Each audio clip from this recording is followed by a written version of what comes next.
cumprimento a igreja mais uma vez com a paz do Senhor, amém? Amém. Louvado seja o nome do Senhor. Eu gostaria de convidar os irmãos para abrir em Lucas capítulo 9 e o versículo 37 adiante. Quando os irmãos acham, quero estar apresentando aqui os visitantes, a Camila, louvado seja o nome do Senhor, a Adriana também, conhecida, muita amiga nossa também ali. E como a igreja vai receber os irmãos nessa noite, as irmãs, sejam bem-vindas em nome de Jesus. Volte sempre, traga a gente. Deus abençoe. Fique à vontade, aqui é a casa do Pai. Vocês estão na casa do Pai. Glória a Deus. Todos acharam? Lucas capítulo 9. Louvado seja o nome do Senhor. Louvado e engrandecido é o nome dele. Aleluia. Só baixa um pouquinho o fundo, aí eu faço a leitura, depois você solta o fundo. Louvado seja o nome do Senhor, para a gente captar a mensagem do Senhor nesse texto, que diz assim, 37, 9 e 37. E aconteceu no dia seguinte, que descendo eles do monte, lhes saiu ao encontro uma grande multidão. E eis que um homem da multidão clamou, dizendo: Mestre, peço-te que olhes para meu filho, porque é o único que eu tenho. Eis que o espírito toma e de repente clama, e o despedaça até espumar, e só larga depois de o ter quebrantado.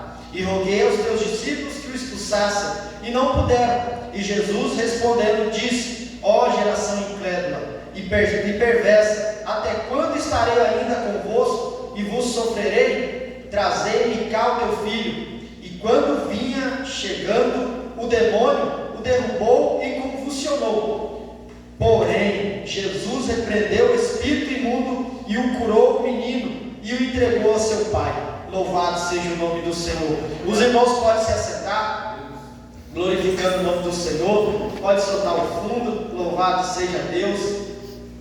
Que a graça do Senhor esteja na nossa vida hoje. Que o Senhor possa me dar o discernimento para poder falar aquilo que o Senhor colocou no meu coração, que a igreja possa entender nessa noite. Eu tive falando hoje com o evangelista Ronaldo Gão, para que ele pudesse trazer um pregador aqui hoje, e ele convidou 2, acho que até 3, e não deu certo, porque o Senhor, ele sabe de todas as coisas. Ele sabe que nessa noite era ele usar da minha vida para falar com a igreja nessa noite. Ele queria falar algo com a igreja, e quando o Senhor quer falar com a igreja, não há nada que impeça, não há nada que impeça ele. Louvado seja o nome do Senhor. E à tarde, o Senhor colocou essa mensagem no meu coração, que é Lucas capítulo 9. Eu já tive pregando essa mensagem, não essa mensagem, mas na outra passagem, na outra narrativa, se não me falha a memória, que Marcos fala, que esse pai, ele chega, quando Jesus fala: você tem fé que o seu filho pode ser curado? Aí o pai: eu creio, mas ajude-me na minha incredulidade. Essa passagem, e a gente, eu foquei na outra mensagem sobre isso: ajude-me na minha incredulidade. Mas hoje, o Senhor, como a palavra dele, ela se renova a cada dia, o Senhor me levou na narrativa de Lucas, que ele não fala da incredulidade do pai.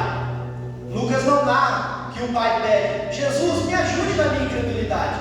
Lucas não fala isso.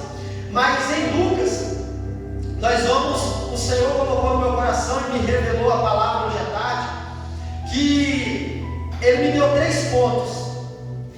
O Senhor Jesus, ele me deu 3 pontos nessa mensagem que eu quero passar aos irmãos. Que o primeiro ponto é sem Cristo, o primeiro ponto. O segundo ponto é indo a Cristo. E o terceiro ponto é com Cristo. E eu quero nessa noite que você entenda essa mensagem. Coloquei o tema: quando estamos na mão do Senhor. Quando estamos na mão dele. Quando estamos na mão dele, o que ele pode fazer? Quantos milagres o Senhor pode fazer quando entramos na presença dele e quando estamos debaixo da potente mão do Senhor? O que ele pode fazer? Qual é o poder que Jesus Cristo, que Deus tem sobre a nossa vida? Qual é o poder que ele tem? E o Senhor me levou nesse texto de Lucas, que ele vai começar assim: Jesus, ele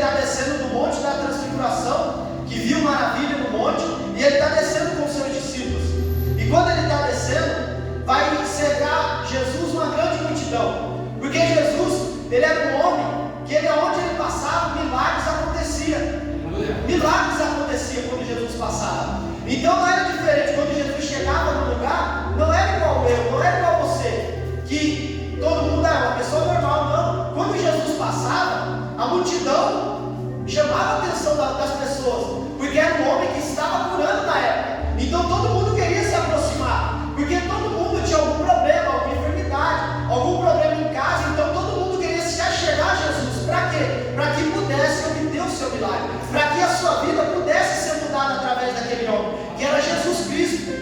Porque ninguém via mais aqueles milagres acontecendo. E ele chegou e começou a realizar milagres, realizar cura, libertação. Então ele chamava a atenção. Aonde ele passava, ele chamava a atenção do povo.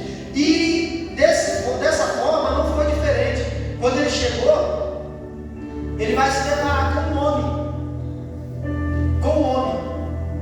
Quando esse homem que tinha um filho que estava com uma grande enfermidade, ele ouve falar desse homem que faz milagre, que liberta, que cura, que realiza grandes coisas.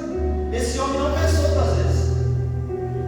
Eu vou até esse homem que faz todas essas maravilhas, porque meu filho, eu estou padecendo com ele há muitos anos.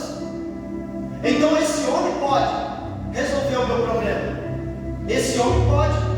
E esse homem vai chegar até Jesus dizendo: e eis que o homem da multidão clamou, dizendo: Mestre, peço-te que olhes para meu filho, porque é o único que eu tenho. Esse homem estava tão desesperado que a Bíblia vai dizer, olha, ele começa a clamar no meio da multidão. A multidão está apertando ele, ele começa a clamar: Mestre, mestre, ajude, eu peço, olha para o meu filho, é o único que eu tenho, é o único que eu tenho, eu não tenho outro. Qual é a gravidade? Para a gente poder entender o que aquele homem estava passando, que a gente tem que entender, para a gente poder falar: não, o milagre que Deus fez foi maravilhoso. Para a gente entender, aquele homem, ele vai dizer: Mestre, eu peço, olha para o meu filho, porque é o único. Aquele homem não tinha mais outro filho. Aquele homem só tinha aquele menino. E o único filho que ele tinha estava sendo atormentado por espírito maligno. Aquele homem, o único filho que ele tinha, que ele cuidava, que ele se dedicava, era 100% dentro daquele homem para aquele menino. Porque a Bíblia vai dizer que aquele menino, qualquer escape que o pai dava, ele se jogava no fogo, se jogava no chão, ele queria se machucar de qualquer forma. Então a vida daquele homem era olhar, cuidar daquele menino. Aquele homem, ele perdeu toda a vida dele. Ele não tinha vida, a vida que ele tinha era para cuidar do filho dele, era para olhar o filho dele. Então ele se dedicava 100% da sua vida para aquele menino. Por isso que quando ele chega até Jesus, ele diz: Mestre, olha para o meu filho. Olha para o meu filho. Como se ele dissesse: Mestre, olha para o meu problema. Olha para o meu problema, porque eu não aguento mais. Quando ele fala único filho, é porque ele olha: Mestre, eu não tenho mais nada. Eu não tenho uma alegria. Porque talvez se aquele homem tivesse 2 filhos, o que aconteceria? Ele tinha um filho que estava atormentado, mas ele tinha um filho que o dava carinho, que ele se alegrava com o filho. Ele tinha um filho que dava orgulho para ele. Ele tinha um filho que quando ele estava triste, o filho abraçava. Ele tinha outro filho. Não, mas aquele homem vai dizer: é o meu único filho. Eu não tenho motivo para se alegrar, porque o motivo que eu tinha para se alegrar não me dá alegria. O problema que eu tenho tomou toda a minha vida. Então olha, mestre, para o meu problema. Olha para o meu problema, porque eu não aguento mais. Essa era a situação desse homem. Essa era a situação situação desse homem, desse pai. O único filho, e com o único filho, estava atormentado. Aquele homem não tinha paz. E agora a Bíblia vai dizer o que acontecia com aquele menino. O que era que estava afligindo a vida daquele menino e, consequentemente, a vida do pai que estava afligindo. Porque nós que temos filhos, alguns não têm, mas eu acho que conseguem entender. Porque quando um filho está passando por alguma coisa, o pai ele não dorme. Esse dia atrás, os meus filhos, eles não saem de casa, que são novos, eles não, às vezes, né, os filhos adolescentes, ele pode comer um lanche, até ele voltar, você fica preocupado. E os meus filhos, não, eles só saem com a gente ou com o responsável. E esse dia eu pude ter a ideia do que é perder o sono por causa do filho. Que foi que a gente pintou o quarto e a tinta não estava muito boa. E a gente estava com medo da tinta fazer mal, o cheiro da tinta. Então eu e minha esposa, a gente se assustava à noite com medo dele estar passando mal. Então toda hora a gente se levantava e ia lá ver. Aí eu lembrei do meu pai, com o meu irmão mais velho, que às vezes ele saía e não tinha hora para voltar. Então a gente pode entender o que aquele pai estava passando com o filho. O que é a preocupação de um pai? Só o pai pode entender a preocupação que tem com o filho. Então nós imaginamos um pouco a dimensão do problema desse pai, que era ter um filho que em qualquer vacilo ele se jogava no fogo, ele se jogava no chão. Então quando aquele pai ele não estava perto do seu filho, imagine a preocupação dele. Será que meu filho está bem? Será que estão cuidando do meu filho? Será que estão segurando ele para ele não se jogar? Será que estão olhando ele? Era o que o pai estava passando. E olha a dimensão. Eis que o Espírito toma, ele falando para Jesus, e de repente clama e o despedaça até espumar, e só larga depois de o ter quebrantado. Primeiro ponto. Lembra do primeiro ponto? Sem Cristo. Primeiro ponto, sem Cristo. E eu quero destacar aqui. Olha, aqui o demônio não está pegando ele. O homem está dizendo: olha como a minha situação é, Jesus. O espírito imundo pega ele, faz as coisas com ele e só larga depois de o ter quebrantado. Ele está dizendo para Jesus: Jesus, o inimigo pega ele, estraçalha ele. Isso é sem Cristo. Pega ele, espedaça, estraçalha, ele espuma, ele se joga no fogo, ele se joga no chão. E isso, essa situação só para quando meu filho está quebrantado, quando ele está estraçalhado. É o sem Cristo. É o sem Cristo. O sem Cristo o que é? O inimigo, a Bíblia diz que ele veio matar, roubar e destruir. Então, ele não dá vida, ele não edifica, ele não faz nada para construir. Nada, nada, nada. O pai está dizendo: isso que acontece com o meu filho. O meu problema é, quando o problema bate na minha porta, ele acaba com tudo e só sai quando está tudo finalizado. Era a situação desse homem. Ele está apresentando o problema para o homem, para Jesus. Porque o inimigo, ele não brinca de ser inimigo. O que ele pode destruir, ele destrói. O primeiro ponto é sem Cristo. E sem Cristo ele destrói tudo. Ele tem o poder de destruir tudo. Ele acaba com tudo. O pai está dizendo, ele só larga. Ele só larga. Ele faz questão de dizer para Jesus, ele só larga quando o meu filho está quebrantado inteiro. Ele só larga quando detona tudo. E nós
chegando, Jesus vai dizer: traga cá o teu filho.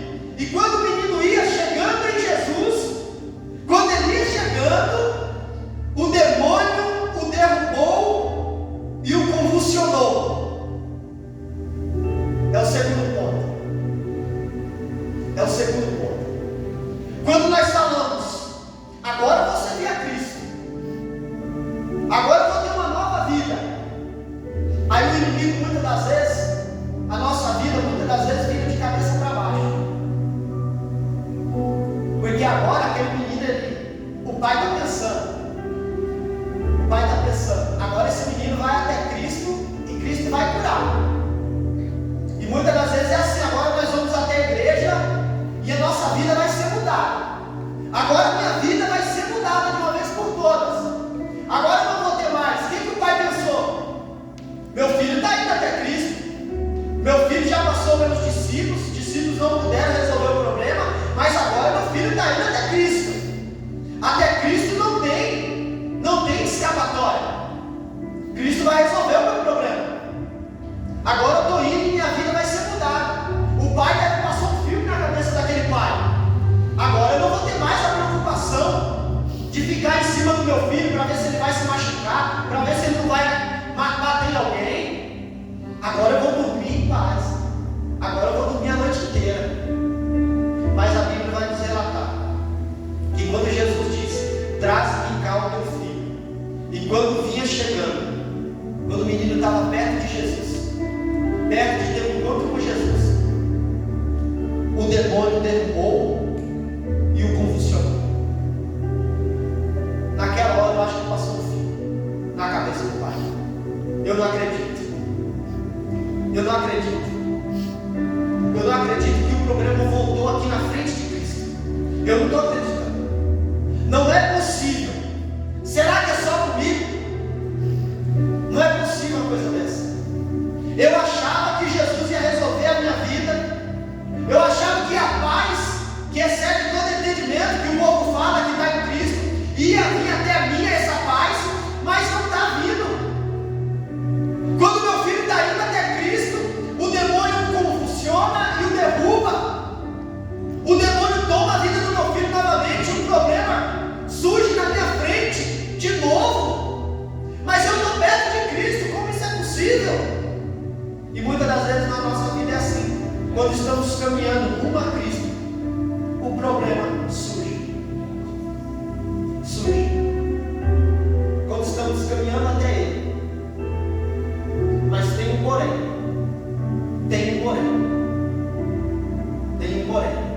Esse é o segundo ponto. É indo até Cristo. Tem o primeiro que é sem Cristo. E o segundo é indo até Cristo. Que o demônio derruba e o convulsiona. E talvez o pai fica decepcionado com o segundo. Mas na nossa vida, Deus ele coloca um porém. Quando o problema bate na nossa porta, Deus diz: porém. Quando a nossa vida fala agora vai virar de cabeça para baixo, Deus chega e diz: porém. E a Bíblia diz: porém Jesus repreendeu o espírito imundo e o curou o menino e o entregou a seu pai. É o terceiro ponto. Com Cristo. Aqui é com Cristo. Aqui é diferente. Aqui é diferente. Com Cristo é o terceiro ponto e o ponto final. Na nossa vida, muitas das vezes nós pensamos que não vai existir um porém. Porque o porém aqui é: porém Jesus repreendeu o espírito imundo e curou o menino. Com Cristo, Jesus chega e repreende o problema na vida daquele pai. Agora aquele menino é curado. Agora aquele pai, ele pode dormir tranquilo. Agora aquele pai, ele pode ficar sossegado. Porque Jesus colocou um porém na vida dele. E tem um detalhe: o quão maravilhoso é. Com Cristo. Olha a diferença.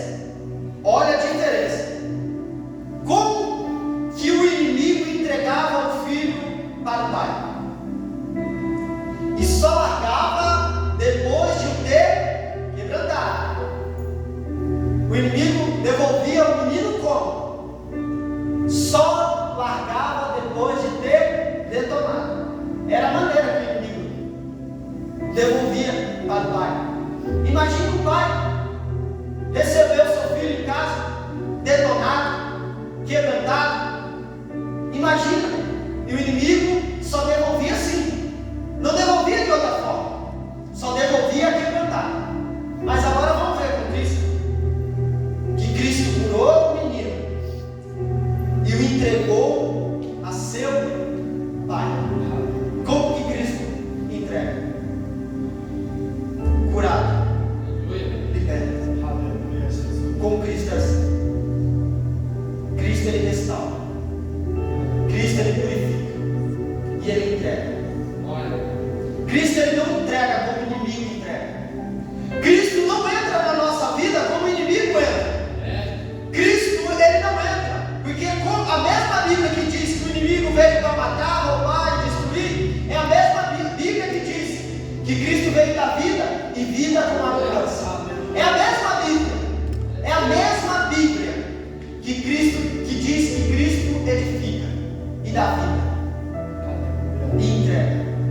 Cristo ele entra na nossa vida, não para roubar, matar e destruir, mas para libertar, curar e transformar. Agora aquele pai vai receber o seu filho, não mais quebrantado, não mais, talvez queimado, talvez ralado, talvez machucado. Não foi o inimigo que pegou aquele menino dessa vez, foi Cristo. E Cristo entregou para o seu pai um menino limpinho, restaurado, curado, transformado.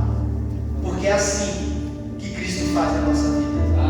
Ele restaura aquilo que o inimigo dá, ele cura aquilo que o mundo machucou. É assim que Cristo faz na nossa vida. Com Cristo é diferente. Cristo não destrói, ele constrói. Cristo não mata, ele vivifica. Com Cristo é diferente. Com Cristo é assim. Ele faz, ele é o que fez, ele é o que continua fazendo.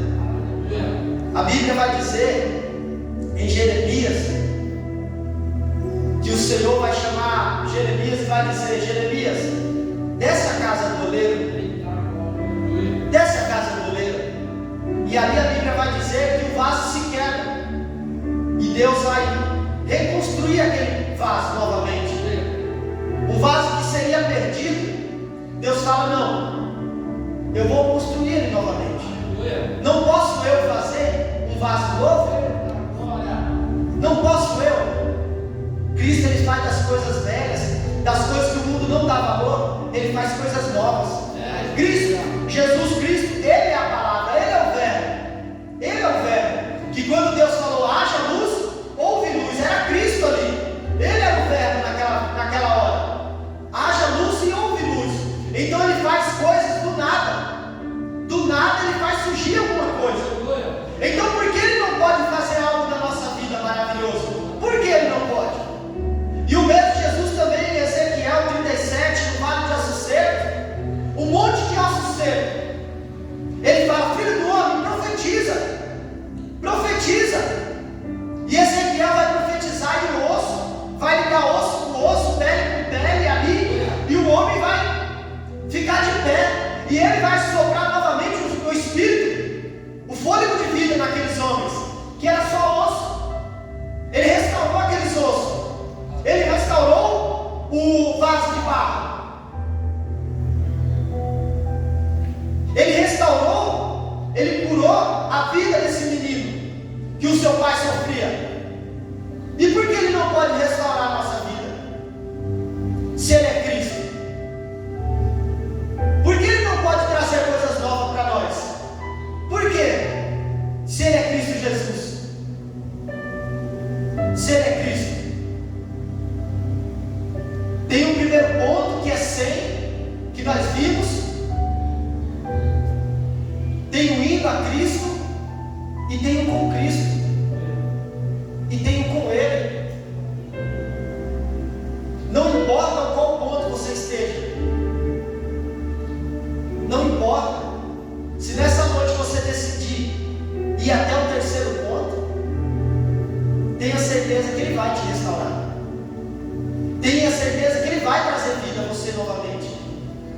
Porque Ele é o Deus que restaura. Ele restaurou a casa desse homem.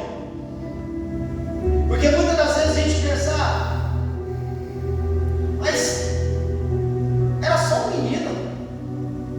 Mas se coloque no lugar daquele pai que não tinha paz. A paz, dinheiro no mundo pode comprar. Você pode ter dinheiro, mas se na sua casa não tiver paz, você não tem nada. Você não tem nada. Eu não sei se aquele homem tinha dinheiro ou não, mas ele não tinha paz na casa dele. E a partir daquele momento, a paz voltou para a casa daquele homem. Então eu acredito que se ele tivesse ou não tivesse dinheiro, a partir do momento que ele teve um encontro com Cristo, uma certeza eu tenho. Dinheiro eu não tenho certeza que foi para a casa dele, mas uma certeza eu tenho, que a alegria habitou na casa daquele homem, eu tenho. Porque aquele homem voltou, eu creio, com a felicidade nova. Uma felicidade. Por que felicidade, pastor Marcelo? Porque imagine a cena atrás. Aquele homem ele não podia se encontrar com os amigos, ele tinha que estar com o filho dele. Aquele homem voltou à vida normal. A alegria voltou. Por que a alegria voltou para a casa daquele homem? Aquele homem voltou a dormir bem. Porque antes do filho dele ser liberto, a transformação entrar na casa dele, Cristo entrar na casa dele, ele não conseguia dormir. Porque ele não sabia se o filho dele ia acordar no meio da noite atormentado ou não. Ele poderia ter cochilo, mas dormir tranquilo não. A partir daquele momento, aquele homem, eu tenho certeza que ele dormiu a noite inteira. E nós sabemos o quão é maravilhoso você dormir a noite inteira. Você acorda bem, acorda disposto, porque você dormiu tranquilo. Dormiu tranquilo. Dormiu tranquilo. E essa tranquilidade nós só temos com Cristo. Nós só temos com Cristo. Nós só temos com Ele. Porque só Ele, a Bíblia diz, só Ele pode dar a paz que excede todo entendimento. Que paz é essa que excede todo entendimento? Já disse. Muitas pessoas não entendem, ela excede entendimento. É a paz de às vezes você ter conta para pagar, mas você está tranquilo. De você ter um problema, mas você está tranquilo. Aí as pessoas talvez perguntem, mas por que você está tranquilo? Porque eu estou com Cristo, eu estou no terceiro ponto. É a paz que excede todo o entendimento. Você não entende a paz que muitas pessoas têm. Por quê? Porque ela excede todo entendimento. É a paz de Cristo. É a paz dele. Essa é a paz que só Ele pode dar. Somente Ele. E é a paz que foi habitar na casa daquele homem. É a paz que foi habitar na casa daquele homem. Imagine agora aquele filho dando orgulho para o seu pai. Aquele filho fazendo o seu pai se alegrar. Um filho que deu tanta decepção, que deu tanta tristeza, que tirou tantas noites de sono, fazendo o pai se alegrar. Você imagina, agora imagina comigo, se alguém chegasse para aquele homem e dissesse, ei, colocar o nome dele de João, ô João, seu filho foi liberto, está tudo em paz lá na sua casa, mas deixa eu te falar um negócio, eu te dou 1 milhão para voltar do jeito que era. Você acha que o pai aceitaria? De maneira alguma, porque a paz de Cristo não tem preço. A paz dele não tem preço. É uma paz que ninguém entende. Ninguém entende. Eu estava vendo os podcasts da Karina Bach, que foi muito famosa, e ela se converteu de verdade aos 40 e tantos anos. Ela contando da sua conversão. Uma alegria que dá para ver a verdadeira conversão que ela teve. passado, que ganhou muito dinheiro, e se alguém perguntar para ela: ô Karina, você quer trocar isso pela sua vida? Ela não troca de jeito nenhum, porque ela conheceu a paz que excede todo entendimento. Ela fala que ela era uma pessoa boa, que não fazia mal para ninguém, que ganhava muito dinheiro, mas ela se perguntava dentro dela: mas por que eu não estou satisfeita? Mas por que eu não estou alegre? Eu não estou. Era para eu estar tranquila. Ela falava que ela não conseguia ter essa paz que excedia todo entendimento, e ela procurava.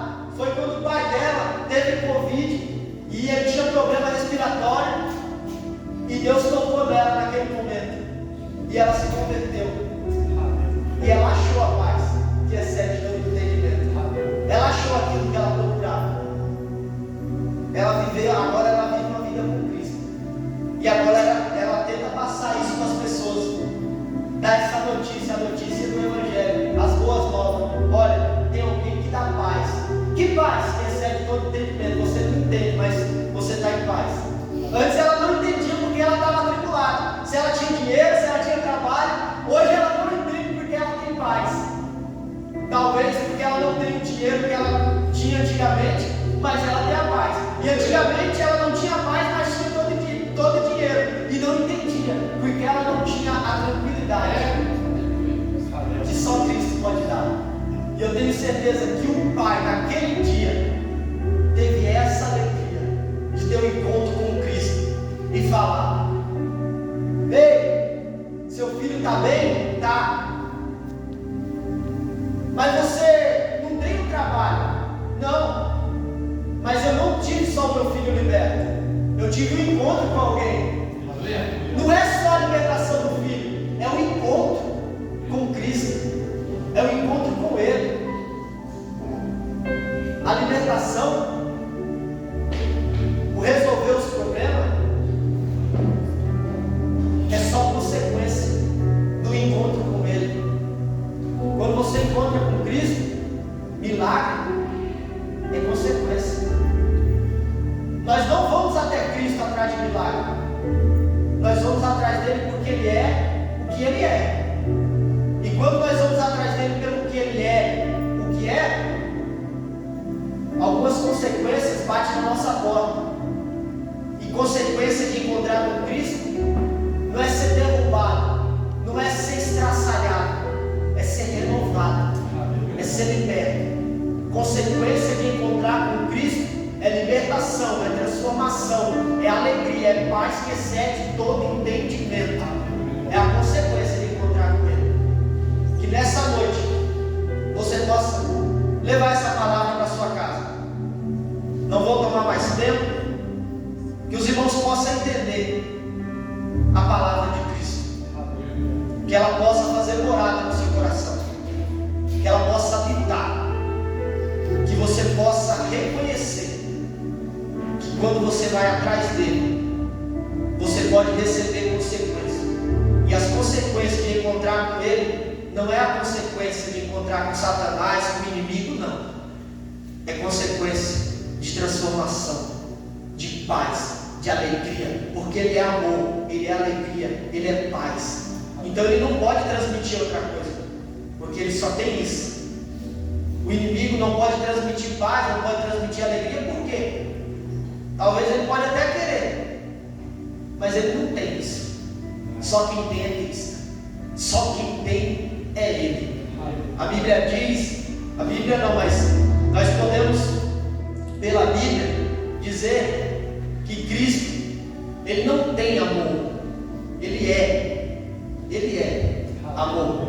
Ele não tem, Ele é. Ele é o próprio. Ele é a própria vida. Ele é o pão. Ele é a água. Ele é. Que os irmãos possam ficar com essa palavra. Vou estar encerrando. Aliás,